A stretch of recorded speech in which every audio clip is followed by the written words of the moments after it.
There comes a point in your life where you can't negotiate with your old self anymore.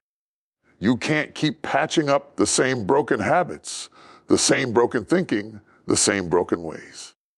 You've been living with that old you for far too long, feeding it, protecting it, excusing it. But God didn't design you to be stuck in who you were. He called you to become who you're meant to be. And sometimes to step into the new you, you've got to put the old you in the grave. You've got to force yourself, even when it hurts, even when it's uncomfortable, even when the old you is screaming to stay alive. You've got to kill it before it kills your destiny. Identify the old patterns holding you hostage. Cut off the environments that feed the old you. Discipline yourself beyond your feelings. Replace old habits with purposeful action. Protect the new you at all costs. Before you can kill the old you, you've got to know what you're aiming at. You can't fight an enemy you haven't identified. Most of us are walking around with patterns, ways of thinking, behaving, reacting that have been with us for so long. They feel normal. They feel like us. But just because something feels natural doesn't mean it's right. And just because you've been carrying it for years doesn't mean it belongs in your future. There are some patterns that don't just slow you down. They hold you hostage. You've been praying for change, but the truth is, you've been protecting the very thing you need to eliminate. Think about it. You've gotten used to certain cycles. The way you procrastinate until opportunities slip through your fingers. The way you get defensive every time someone tries to correct you. The way you find comfort in what's familiar even when it's killing your progress. Those are not random moments. Those are patterns. And patterns will predict your future faster than your dreams will. The first step in transformation is radical honesty, not polite honesty. Not, well, everybody has flaws honesty. I mean the kind of honesty where you strip away the excuses, the rationalizations, the pretty language you use to justify your behavior. You've got to look yourself in the mirror and say, this here, this attitude, this reaction, this habit, this is the chain that's keeping me tied to the old me. It's not enough to feel bad about it. You have to see it. If you can't see it, you can't target it. One of the reasons we keep missing our breakthroughs is because we've been fighting symptoms instead of patterns. We think the problem is the argument we had last week, or the disappointment from yesterday, or the bad day we had at work. But those are just moments. Patterns are the root. You've got to ask yourself, why do I keep ending up in the same type of relationship? Why do I start things with energy but never finish? Why do I keep talking about change but never follow through? That's not random bad luck. That's a pattern. And until you identify it, you'll keep tripping over it. Here's the tricky part. Most of our destructive patterns didn't start as something evil. Many of them began as survival strategies. You learned to be defensive because somebody hurt you. You learned to hide your true feelings because you grew up in a place where your voice wasn't valued. You learned to numb yourself with distractions because reality felt too heavy to carry. In the moment, those patterns protected you. But here's the truth. What protected you in the past can imprison you in the present. What helped you survive then can stop you from thriving now. When God is ready to elevate you, He will shine a light on your patterns. You'll start to notice certain things you can't ignore anymore. You'll see the way you shut down every time someone gives you feedback. You'll hear the way you talk yourself out of opportunities. You'll feel the drain of constantly saying yes when you need to say no. That's not random awareness. That's the Holy Spirit pulling the covers back on the old you. And the question is, will you keep pretending not to see it? Or will you face it? Facing it means writing it down, not just thinking about it, but actually documenting the cycles you see in your life. That's when it becomes real. Because patterns love to live in the shadows, but they start dying in the light. You might find that your pattern is fear, or pride, or indecision, or seeking validation from people who will never give it to you. Whatever it is, name it. Call it what it is. Because you cannot defeat what you are unwilling to define. The enemy loves a vague fighter. If you walk into the ring swinging at the air, you're going to wear yourself out without ever landing a punch. But when you can say, this is the behavior that's been sabotaging me. This is the mindset that's been blocking me. This is the cycle I keep repeating. Now you have a target. And when you have a target, you can be strategic. You can say, all right, this is where the old me lives, and this is where I'm going to attack. Sometimes identifying your patterns will hurt because it will mean admitting that some of your pain wasn't caused by other people. It was caused by you. That's a bitter pill to swallow, but it's also a liberating one. Because if you played a role in creating the problem, that means you have the power to be part of the solution. You're not a victim of your patterns. You're the architect of your choices. And if you built it, you can tear it down. Don't underestimate the resistance you'll feel when you start looking closely at yourself. The old you is clever.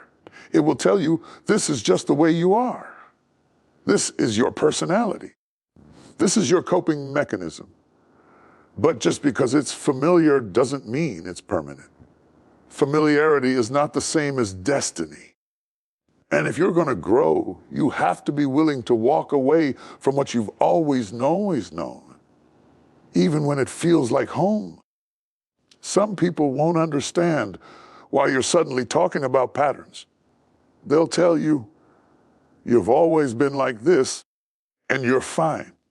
But what they're really saying is, you've always been like this, and it's comfortable for me.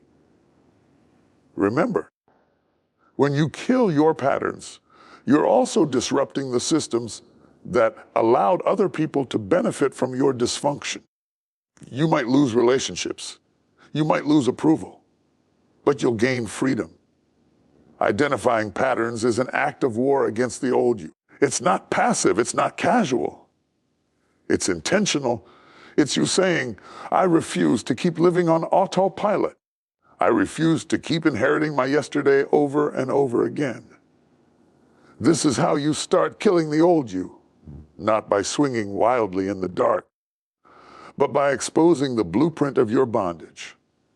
Because once you see the structure, you can start tearing down the walls.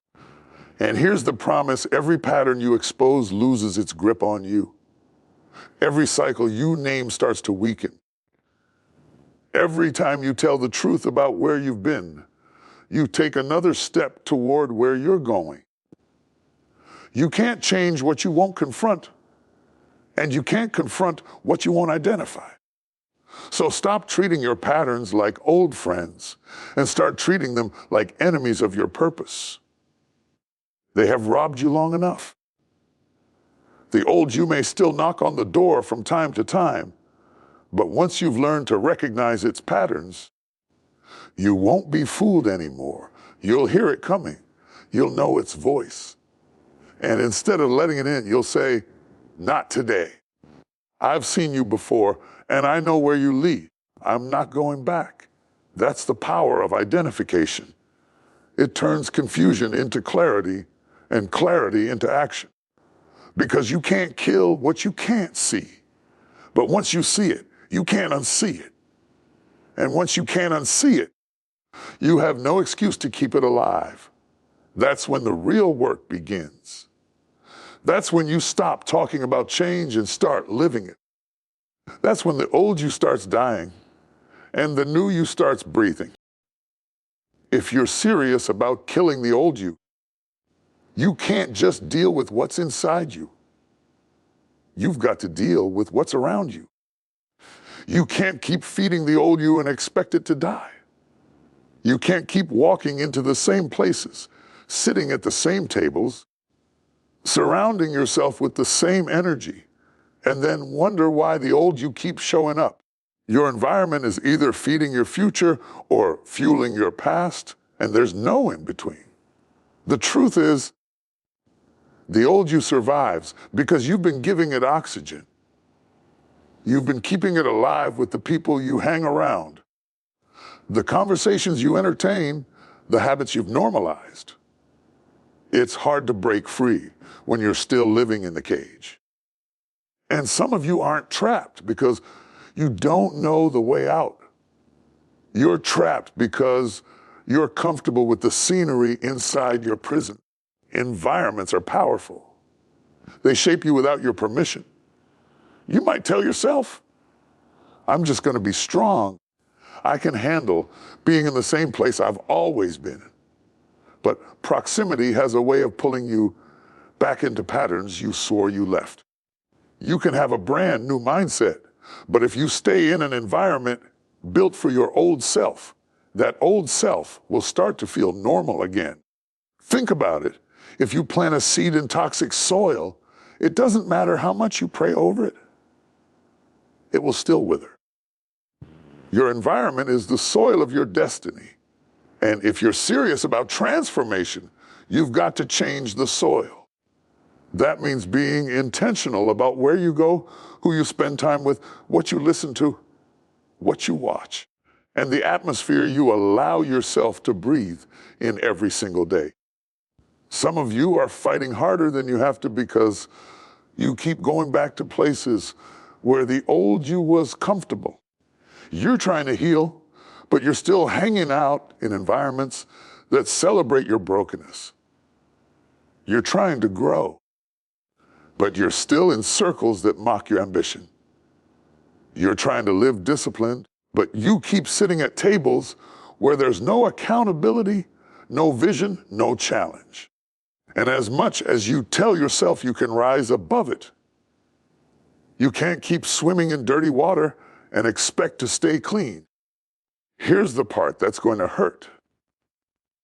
Sometimes the environment you have to leave is made up of people you love. And this is where most people lose the fight because they confuse separation with betrayal. But hear me, you're not betraying people when you choose to protect your purpose.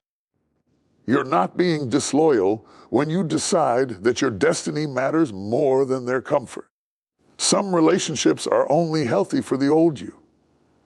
And if you want the new you to live, you've got to be willing to let those connections go. It's not just people, it's places. It's the neighborhood you keep going back to even though it stirs up the same mindset you've been trying to escape. It's the workplace break room where gossip runs like wildfire. It's the online spaces where everyone is complaining, but nobody is building. Environments speak to your habits, and habits speak to your identity. If you want to change your identity, you have to change your environment. And don't fool yourself.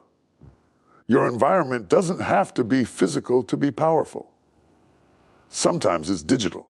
The old you stays alive every time you scroll through certain feeds, follow certain voices, or expose yourself to certain influences. You can't talk about becoming the new you while still consuming the same poison. You've got to detox your inputs if you want a different output.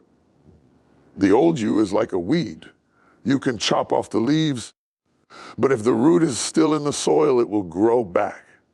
Your environment is the soil. As long as you keep planting yourself in the same climate, the same influences, the same energy, the old you will sprout up again. Maybe slower, maybe subtler, but it will be back. That's why cutting off toxic environments isn't optional, it's essential.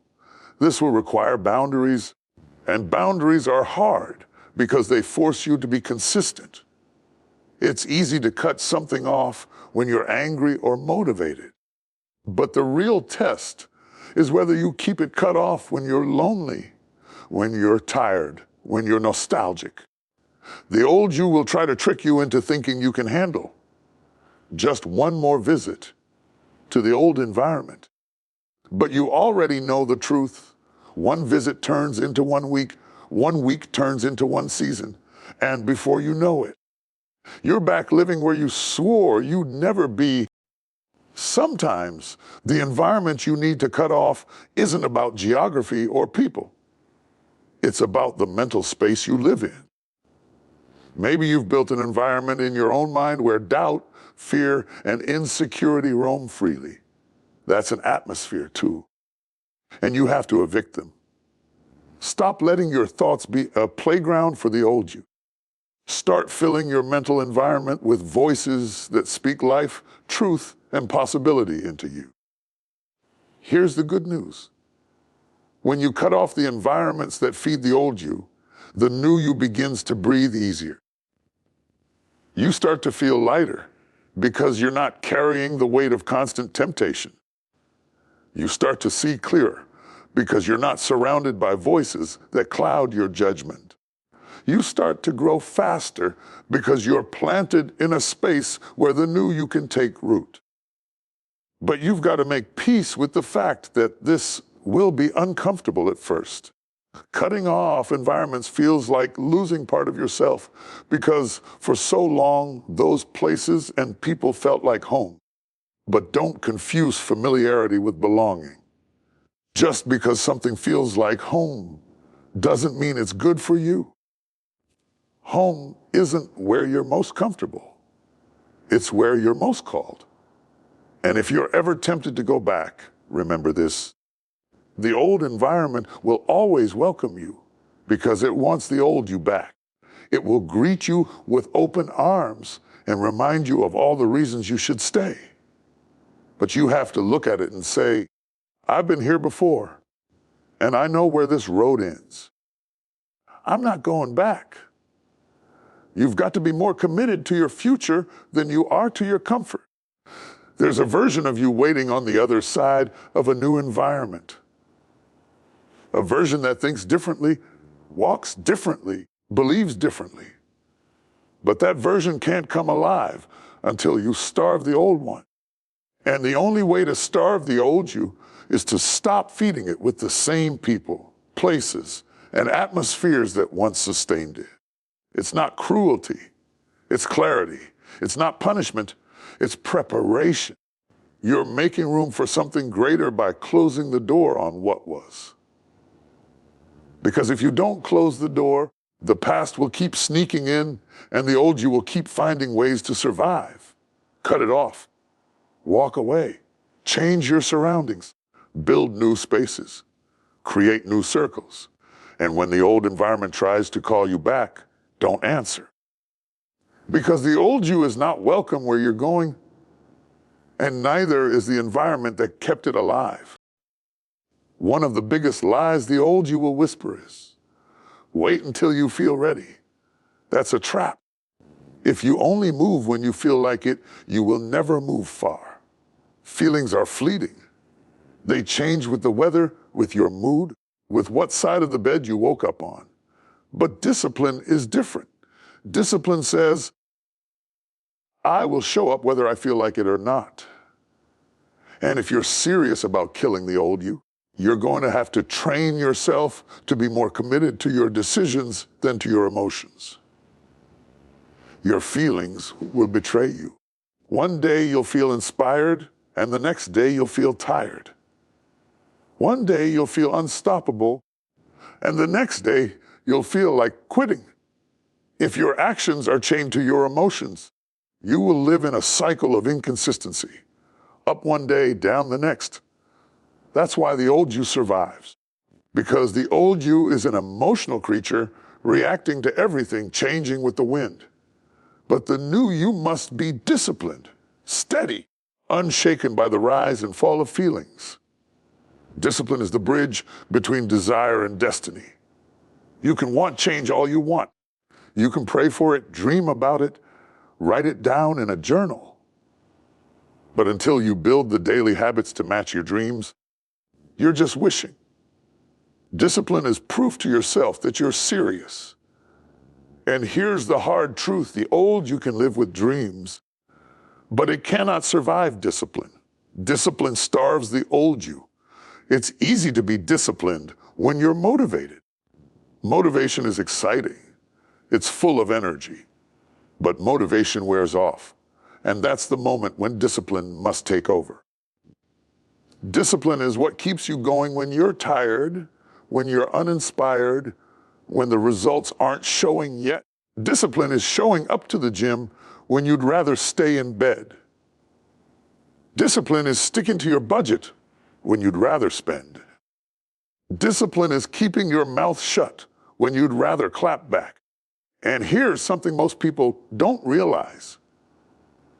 Discipline is not about being harsh with yourself. It's about being committed to your future self. The disciplined version of you is not punishing you, it's protecting you. It's saying, I love the person I'm becoming too much to let the person I am right now ruin it. That's love. Real love for yourself is not indulgence. It's discipline.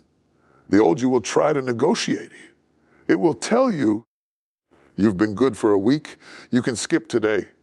It will say, just this once won't hurt. But just this once is how the old you keeps slipping through the cracks. Every exception you make is a door left open, and the old you knows exactly how to walk through it. Discipline means locking that door and throwing away the key, even when it's inconvenient, even when it's uncomfortable. The problem is we live in a world that celebrates feelings and avoids discipline. Everywhere you look, people are told to do what feels right.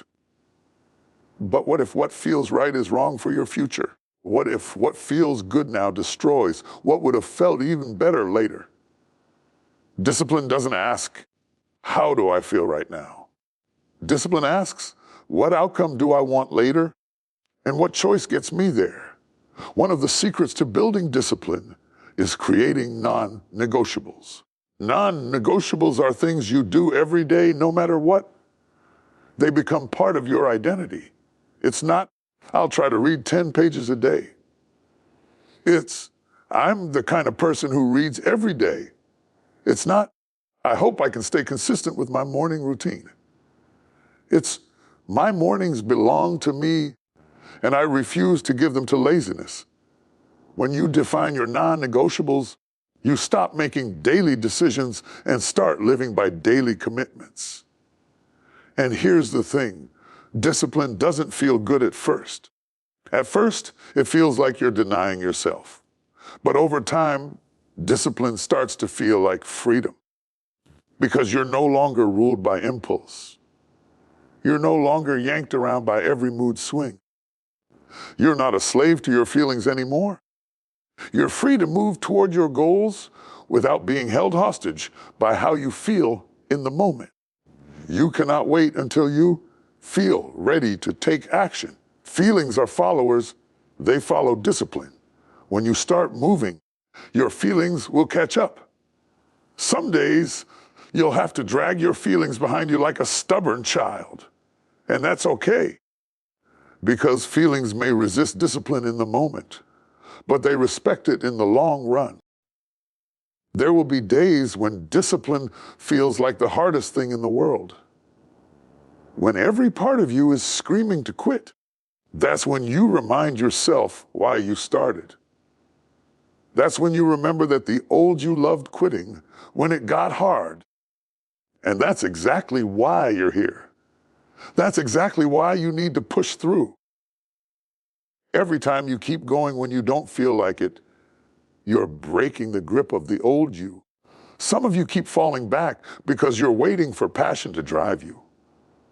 But passion is seasonal. It comes in waves. If you only work when you're passionate, you'll live in spurts of progress followed by long stretches of stagnation. Discipline is not seasonal. It's constant. That's why disciplined people pass passionate people over time. Passion makes a splash, but discipline builds a legacy. You will have to learn to parent yourself. Think about it. When a child says, I don't feel like brushing my teeth, The parent doesn't say, okay, that's fine, do it when you feel like it. No.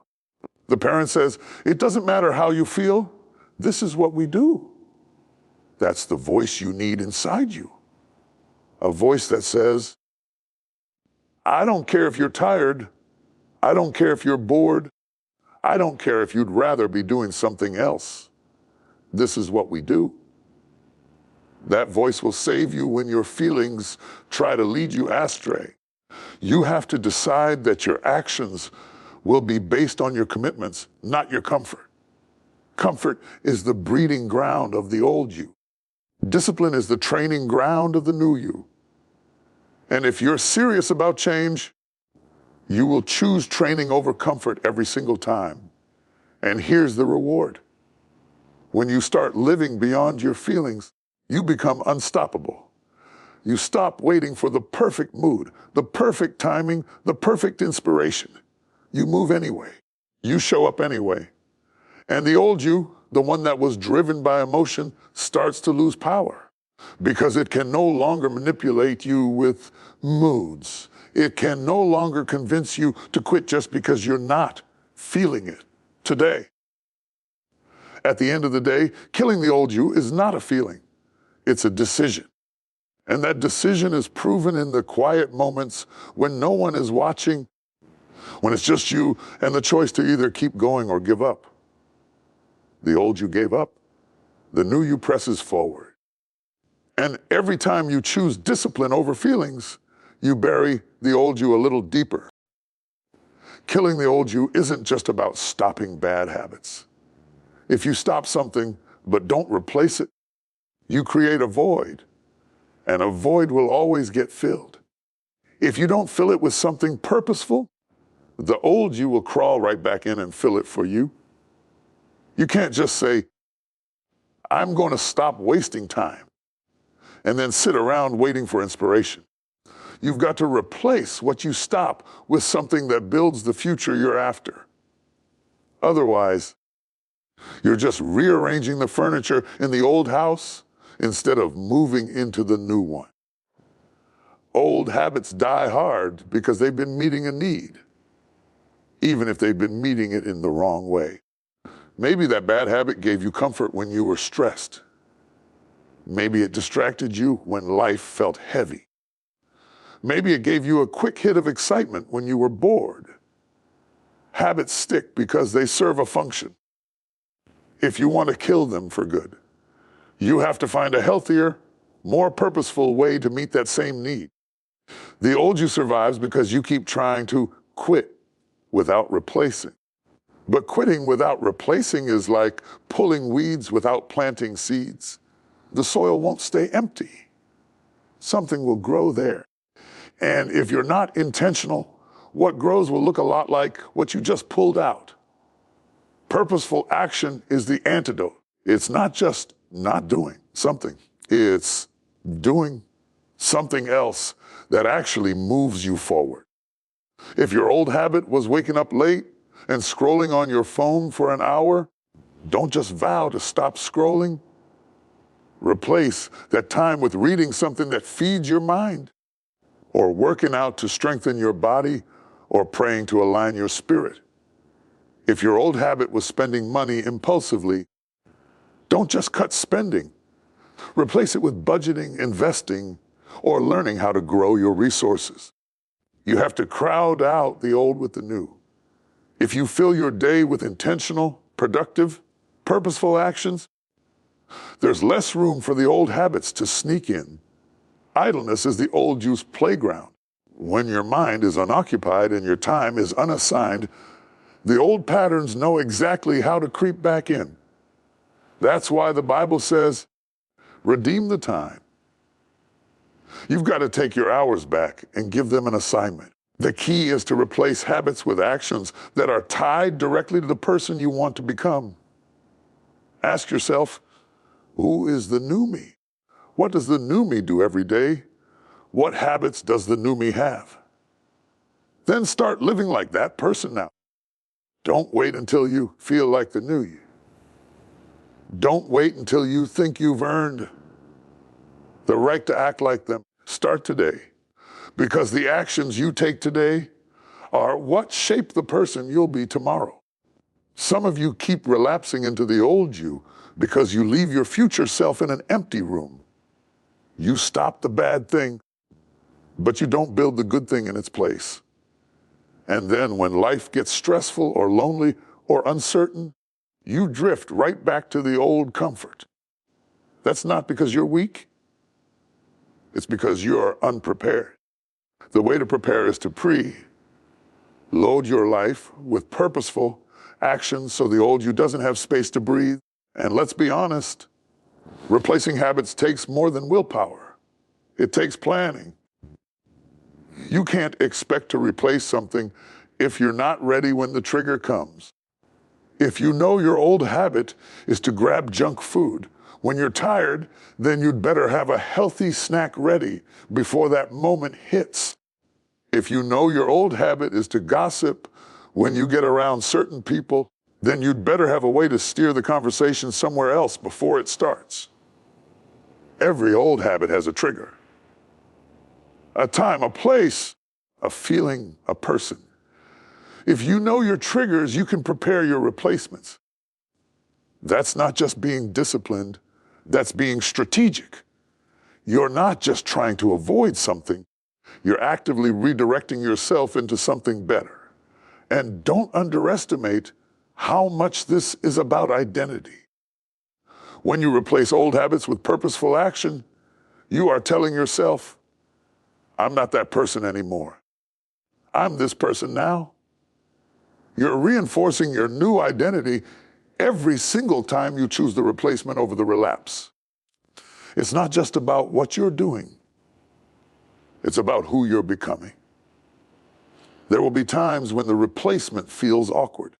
The old habit will feel more natural at first because you've done it for so long. But keep going.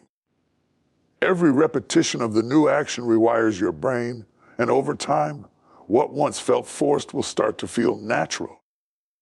This is how you shift from the old you's autopilot to the new you's default setting. Some of you need to stop trying to break habits and start trying to build replacements. Because when you focus only on breaking, you're thinking constantly about the very thing you're trying to kill.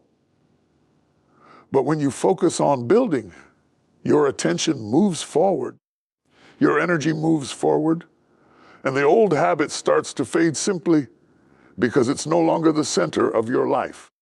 And here's the truth. The old you will keep knocking for a while.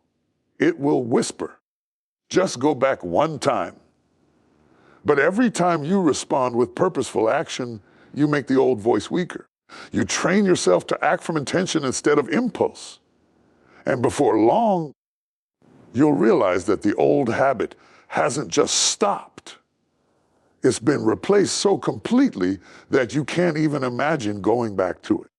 Replacing old habits with purposeful action is how you make change permanent. It's how you make sure the old you doesn't resurrect when life gets hard. Because life will get hard. Stress will come. Temptation will come. But when your life is full of meaningful action, there's no room for the old you to thrive. This is not about being busy. It's about being intentional. You can fill your time with activity and still feed the old you if the activity has no purpose. But when your actions are tied to your vision, every moment becomes a weapon against the old self. Every decision becomes a brick in the foundation of the new life you're building. So don't just stop, replace. Don't just quit, build. Don't just remove, install. Fill your life so full of the new that the old has nowhere to live. And when you do, you'll find that the old you isn't just dead, it's forgotten. Because you didn't just take something away. You gave yourself something better. And once you've tasted better, you won't want to go back. When you finally start to kill the old you and build the new you, that's when the real fight begins. Because the moment you start changing, you will face pressure to go back. The old you will not die quietly. It will scratch, it will claw, It will use every tool it has to pull you back into familiar territory. And it won't always come through obvious temptation. Sometimes it will sneak in through the people, places, and habits you thought you were done with. That's why you must protect the new you at all costs. You've worked too hard to get here. You've cried too many tears, prayed too many prayers, and fought too many battles to let the new you be stolen from you. You can't just build a new life. You have to guard it. You have to treat it like something precious, something sacred, something worth defending with everything in you. Because if you don't protect it, you'll lose it. The truth is, the new you is fragile at first. It's like a newborn, full of potential, but still vulnerable. If you don't shield it from the wrong influences, it will not survive. This is where many people fail. They start changing, but they try to drag their old environment, their old relationships, and their old habits along with them. And the weight of all that pulls them right back down. Protecting the new you means making choices that others might not understand. It means saying no when everyone else says yes. It means leaving the party early, skipping the conversation, unfollowing certain voices, even when people think you're being extreme. But hear me, extreme change requires extreme boundaries. You can't casually protect something the enemy is desperately trying to destroy. This is not just about avoiding bad things. It's about actively surrounding yourself with things that nourish the new you. You need people in your life who will speak to your growth, not your past. You need environments that reinforce your discipline, not undermine it. You need to fill your mind with words, images, and sounds that feed the person you are becoming, not the person you used to be. And don't get it twisted. Protecting the new you is not paranoia, it's wisdom. The old you knows your weaknesses. It knows your triggers. It knows exactly where to attack. You cannot afford to be naive and think, I'm strong enough now. I can handle it. No. The moment you start thinking you're invincible is the moment you're most vulnerable. Pride opens the door for the old you to come back in. One of the most dangerous moments in transformation is when you start to see progress. You feel good, you look good, you're making better decisions. And in that confidence, you think, I can loosen my guard. But that's how the old you sneaks back, slowly, quietly, one compromise at a time. You skip the gym once. You let one negative influence back in. You stop tracking your progress. And before you know it, you're sliding backwards. That's why you have to stay vigilant. Protecting the new you means checking in with yourself regularly. Ask, am I still moving forward? Am I still honoring the habits that got me here? Am I letting anything in that doesn't belong? Self-audit is a weapon. Don't just hope you're on track. Confirm it. If you find something slipping, correct it immediately before it grows. And let me say this plainly. You cannot expect everyone to support the new you. Some people loved you more when you were broken because it made them feel comfortable, needed, or superior. When you grow, you threaten that dynamic. You force them to confront their own stagnation. Some will try to guilt you into going back to the old ways so they don't have to deal with the discomfort of your progress. Protect yourself from that. Sometimes protecting the new you means being willing to walk alone for a season. It means embracing isolation if that's what it takes to stay focused. It means being okay with people misunderstanding you, talking about you, even leaving you, because your future is worth more than their approval. The old you was reckless with your time, careless with your energy, loose with your boundaries. The new you must be the opposite. Guard your time like treasure. Be selective with your energy.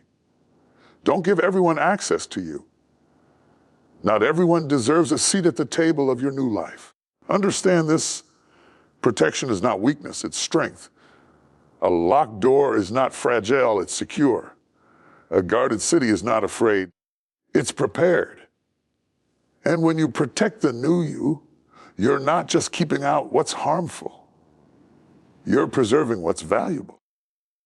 You're making sure that the growth you fought for has a chance to mature, to solidify, to become part of who you are permanently.